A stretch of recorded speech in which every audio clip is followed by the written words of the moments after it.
এদিকে সুনামগঞ্জের 5টি আসনে চলছে শেষ মুহূর্তের প্রচারণা। জেলার 5টি আসনের 23 প্রার্থী সকাল থেকে রাত পর্যন্ত যাচ্ছেন ভোটারদের কাছে, দিচ্ছেন নানা প্রতিশ্রুতি। আরও জানাতে সুনামগঞ্জ থেকে সরাসরি যুক্ত হচ্ছেন প্রতিনিধি মেহেদি হাসান। মেহেদি, সুনামগঞ্জে যে 5টি আসন রয়েছে সেখানকার শেষ মুহূর্তের প্রচারণার খবর জানাবেন এবং ভোটারদের সাড়া আসলে কেমন পাচ্ছেন প্রার্থীরা জানাবেন। অ্যাডভোকেট নুরুল ইসলাম নুরুল, তার পক্ষে আসলে সুনামগঞ্জের যে জনসাধারণ আছেন আজকে যে শেষ দিন, নির্বাচনী প্রচারণার শেষ দিনে তারা কিন্তু প্রচারণা করছেন। আপনাদেরকে যদি একটু দেখানোর চেষ্টা করি, নেতাকর্মীরা কিন্তু দলে দলে মিছিল নিয়ে আসছেন বিভিন্ন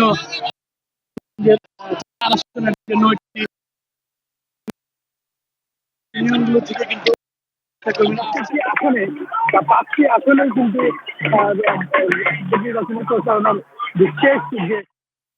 প্রচারণার যে শেষ